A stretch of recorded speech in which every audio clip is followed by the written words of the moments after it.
Bonjour à tous et à toutes, on se retrouve encore une fois pour faire le tour de toutes les actualités qui ont eu lieu sur le mois de mai 2020 dans la communauté Saint Seiya. J'espère que vous avez tous passé un bon mois et on part tout de suite pour faire le point du côté de nos amis de chez Bandai.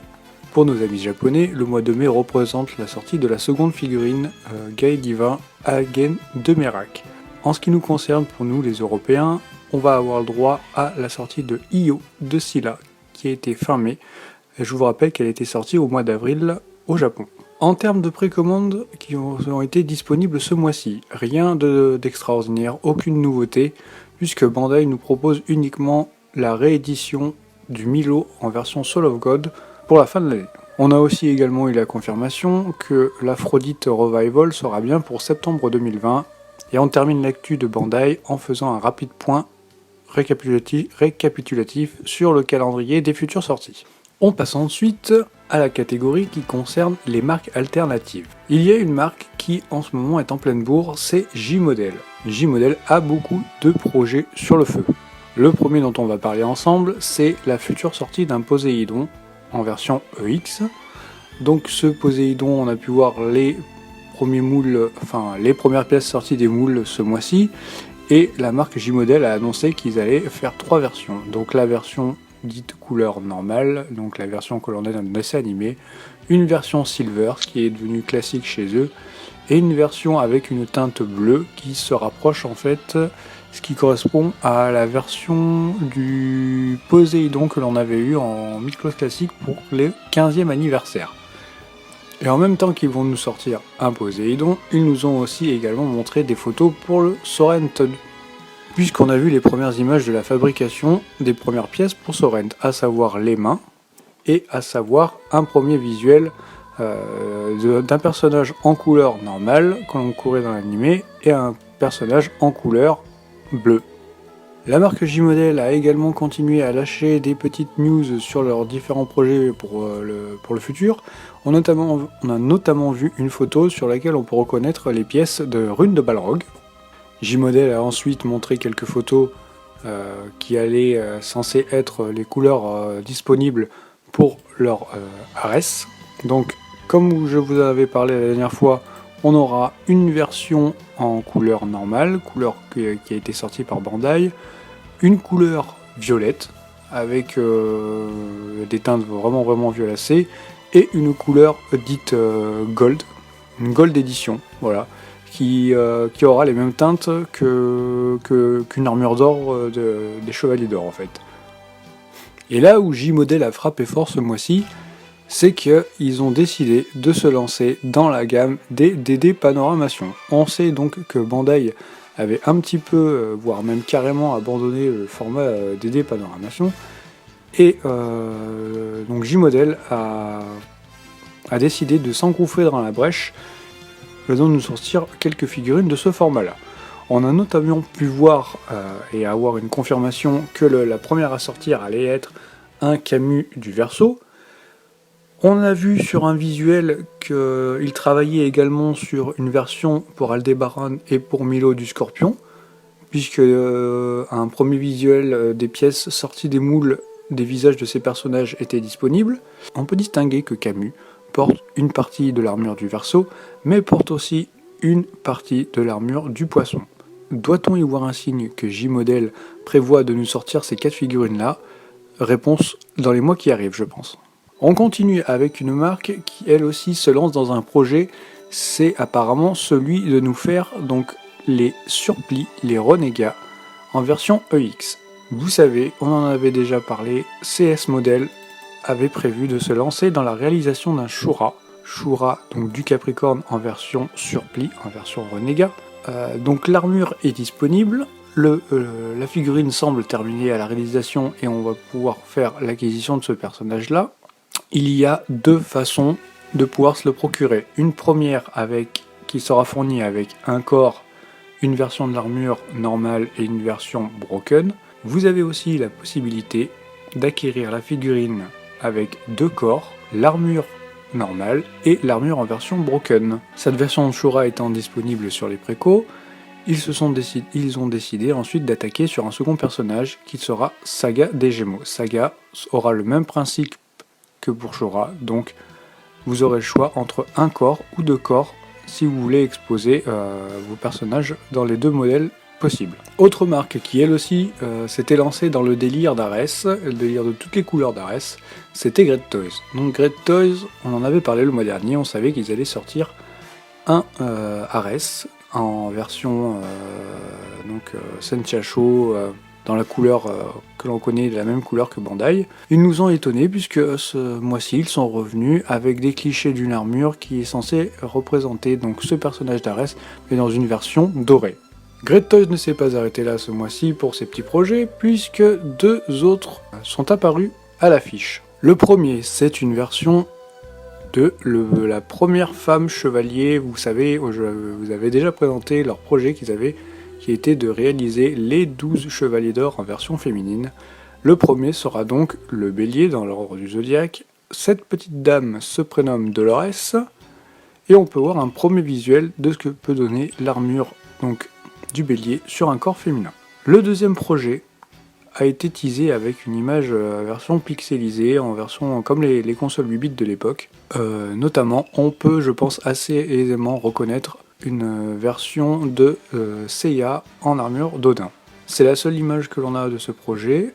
J'espère pouvoir vous en dire un peu plus le mois prochain. De façon habituelle maintenant, vous savez que Jaxdo continue de sortir ses petites boîtes qui correspondent aux 12 chevaliers du Zodiaque.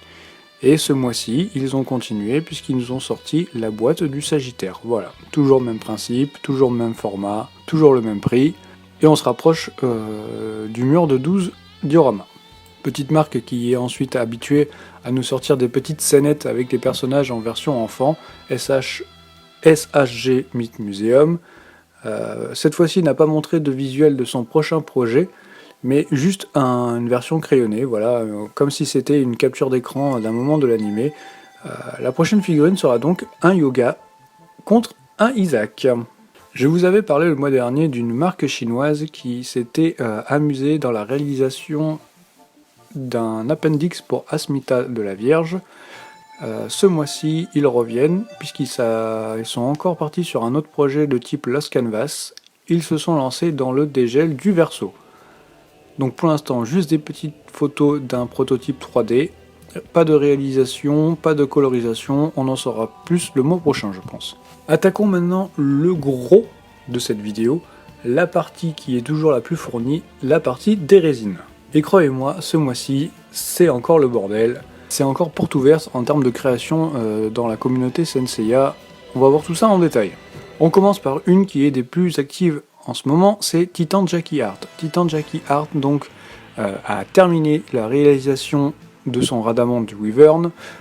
On a pu voir les petits bonus qui étaient disponibles dans la boîte. Donc c'était un petit médaillon que l'on va pouvoir exposer, comme le fait par exemple le Tsume avec ses petites cartes numérotées. Pour Titan Jackie Art, voilà, c'est un petit médaillon sur lequel on peut avoir derrière le numéro de son exemplaire. Concernant le Radamante, je pense que là, les expéditions ne vont pas tarder. Titan Jackie Art a ensuite montré quelques clichés, quelques prototypes de les futurs projets à venir. Un qui a vraiment beaucoup de gueule et qui va être très attendu, c'est celui d'Orphée. Orphée, on a pu voir donc un screen de son visage et on a surtout pu voir qu'il serait apparemment fourni avec une version d'Eurydice. Projet par contre qu'ils ont beaucoup avancé de côté, c'est celui de Thanatos. Donc Thanatos, vous savez que c'est le dieu de la mort dans Senseiya. Thanatos a l'air d'être complètement fini en travail 3D, visuel 3D, puisqu'on a pu avoir plusieurs croquis, plusieurs clichés de la future résine, et notamment aussi ceux de la base. Autre projet ambitieux dans lequel a décidé de se lancer Titan Jackie Art, toujours la réalisation donc d'une résine sur le manga The Lost Canvas. Sur le seul et unique cliché qu'ils ont décidé de faire parcourir sur les réseaux sociaux, on peut notamment reconnaître ce qui me semble être à mes yeux être le chevalier d'or du taureau bien sûr, dans une pose qui va être ultra dynamique puisqu'il a l'air d'enfoncer son ennemi directement dans le sol. Passons ensuite à la marque WWF Woo Water Factory qui nous a ce mois-ci régalé avec des photos supplémentaires de son prototype d'Aldebaran du taureau en version Soul of Gold. On se rend compte un peu plus des détails que peut avoir donc cette future résine et surtout des dimensions qu'elle va avoir. Ils nous ont montré notamment une petite photo avec une bouteille à côté et donc on se rend vite compte que cette résine va avoir des dimensions quand même assez folles. Donc un nouveau studio qui s'appelle Draco Studio a décidé de réaliser un mu du bélier. Je vous montre les premières photos qui ont été posées sur les réseaux sociaux. On peut voir normalement qu'il y aura 2 têtes disponibles, une avec le casque, une sans le casque, et le travail qui a été réalisé derrière au niveau de la cape a l'air superbe. La marque TPA, dont on avait déjà parlé, finalise la réalisation donc de son L-Seed du Capricorne, puisque l'on a pu voir la réalisation de la boîte ce mois-ci, l'ensemble des pièces qui sont disposées dans la boîte, ainsi qu'un petit bonus, un espèce de soit une petite plaquette ou un petit pins, je ne sais pas trop ce que c'est exactement, qui va être donc inclus directement dans la boîte. Autre projet, autre résine, autre marque, Hades Design. Hades Design, eux aussi, ont décidé de se lancer dans un personnage qui est à la mode en ce moment, c'est Mu du Bélier. Donc Mu dans une pose très dynamique, la pose de la réalisation du Crystal Wall. Là aussi, on peut voir qu'apparemment, il y aura 2 têtes, donc une tête avec le casque et une tête sans le casque. La marque Legendary Collectible, qui propose un projet qui me paraît être un des plus jolis que l'on puisse voir à l'heure actuelle, le Seiya de Pégase V1. Je vous en avais déjà parlé de ce Seiya. Ils sont revenus donc ce mois-ci avec des photos qui montrent un peu plus de détails donc, sur la réalisation des pièces. Ce que l'on peut dire, c'est que les couleurs ont l'air vraiment sublimes et que ce Seiya va être du plus bel effet sur vos étagères. On continue avec un autre studio, Fairyland Studio, ont décidé de se relancer sur un autre personnage, autre qu'un chevalier d'or, puisqu'il s'agit de Iki du Phénix en version V3. Vous pouvez le voir donc dans une pose assez offensive, très offensive, avec aussi du coup une apparition de son phénix qui est juste derrière. On peut noter aussi un socle qui a l'air très travaillé, puisque on peut notamment y voir des effets de lave qui y sont dessus, et je soupçonnerais un petit peu cette résine de se voir accompagnée d'un petit système de LED. Le studio Xseed, donc le studio qui nous avait déjà sorti des résines sur Senseiya, et notamment donc un Shiryu, un Seiya, et qui avait sorti récemment un Yoga. Vous vous rappelez que un collectionneur qui s'appelle Samuel Baudard avait fait une review de cette résine et avait notamment pointé du doigt le visage qui était absolument immonde. La marque avait pris contact avec lui et donc lui avait proposé de lui envoyer plus tard un visage retravaillé de ce yoga pour qu'il puisse le montrer en photo, en vidéo sur ses différents réseaux sociaux. Samuel a tenu parole et a montré donc la photo de ce nouveau visage. Vous pouvez vous aussi donc le voir en photo sur cette vidéo. Le moins qu'on puisse dire, c'est que le visage a été retravaillé, mais clairement, il reste toujours aussi dégueulasse. Autre studio, 80-90 Studio Seiya. Ce studio se présente ce mois-ci avec une résine de Seiya, donc une version un petit peu difforme, sur lequel on peut le voir en pose donc, du météore de Pégase, avec une apparition de son Pégase, donc du cheval de Pégase juste derrière lui. Les dimensions sont aux alentours de 30 cm, bien sûr c'est de la résine, ça sera produit en 288 exemplaires uniquement, et ça sera disponible au mois de juillet 2020.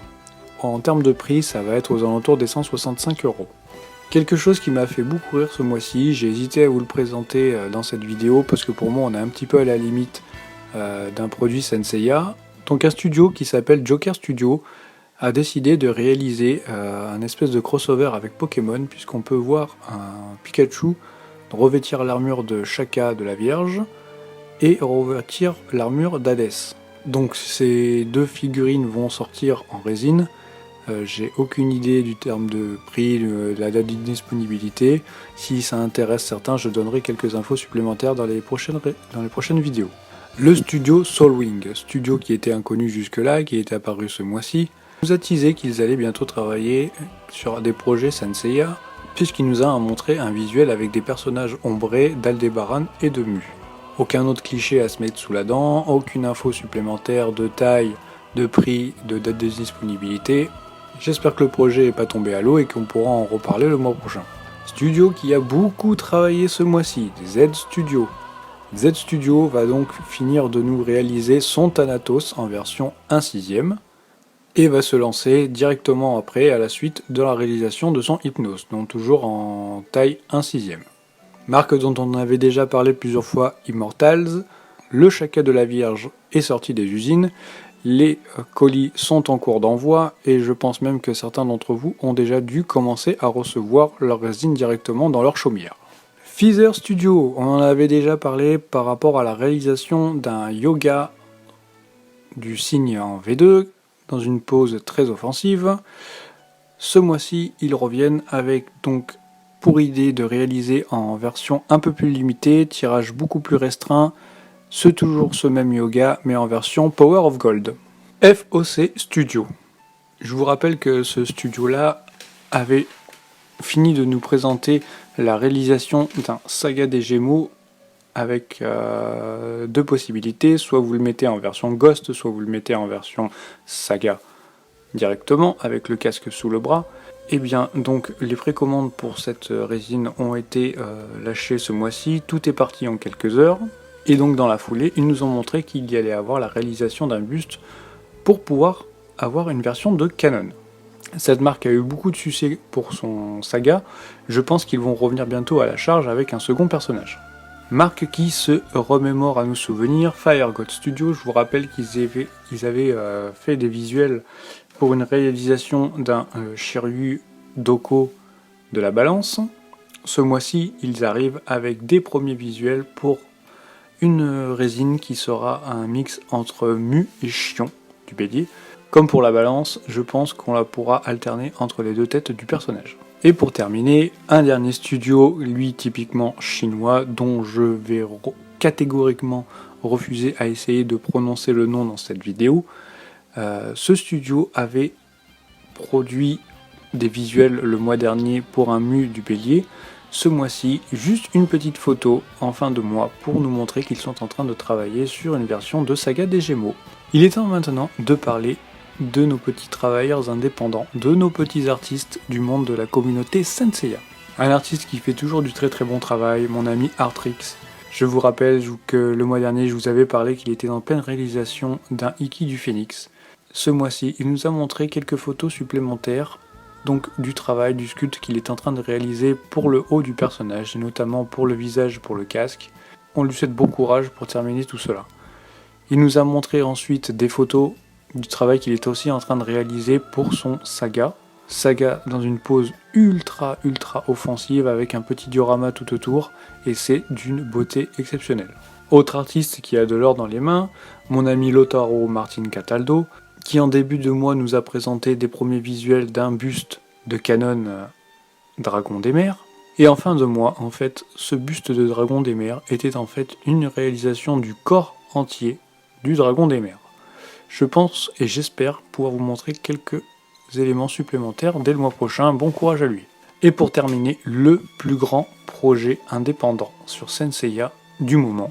Alors, il faut que je vous explique, c'est une collaboration entre deux personnes. Le premier s'appelle Raniert Guanipa et le deuxième est Daniel Temprano Monsalve. Ces deux hommes réalisent en 3D, sur un logiciel en 3D, des sculptes de différents personnages de Senseiya. Se sont rassemblés sous le nom de The Saint Project et ils vont réaliser des tirages en fait, des sculptes qu'ils vont réaliser sur ces logiciels. Le premier est un Seiya de Pégase, il sera en échelle 1/4 et disponible entre 30 et 50 exemplaires. De ce que j'ai pu en comprendre, il y aura 2 têtes de disponibles pour ce Seiya, il y aura 2 dioramas, 2 socles disponibles pour ce Seiya, et il y aura également un petit buste qui vous permettra d'exposer la seconde tête que vous n'avez pas mis sur votre résine. Et juste pour le plaisir des yeux, je vous ai mis un autre projet, 2 autres projets même, sur lequel est en train de travailler notre ami Raniert Guanipa. Donc il s'agit de Chaka de la Vierge et de Saga des Gémeaux. Après avoir discuté avec eux, si on suit leur petite logique, je pense que c'est pareil, ces deux personnages se verront droit à des tirages en résine, toujours produits entre 30 et 50 exemplaires. En ce qui concerne ma propre collection et ma propre chaîne YouTube, malheureusement aucune réception de figurines de Senseiya ce mois-ci. Par contre, vous pouvez compenser le manque avec 2 reviews qui sont sorties ce mois-ci. La première étant une petite pause plaisir avec une review qui est faite sur les 4 Tortues Ninja qui ont été sorties par Bandai de la gamme SH Figuarts. Et la dernière qui est sortie tout récemment est la review de Shiryu du Dragon, mais habillé de l'armure de la balance. Je vous invite donc à aller jeter un œil sur ces 2 reviews et à me dire directement dans les commentaires ce que vous en pensez. Et avant de se quitter, vous avez l'habitude que je vous offre une petite sélection des plus beaux clichés sur le Mythclose qui ont été réalisés par les artistes du monde entier ce mois-ci. Et si le cœur vous en dit, n'oubliez pas de lâcher un petit commentaire, un petit like et de partager cette vidéo. Et à bientôt!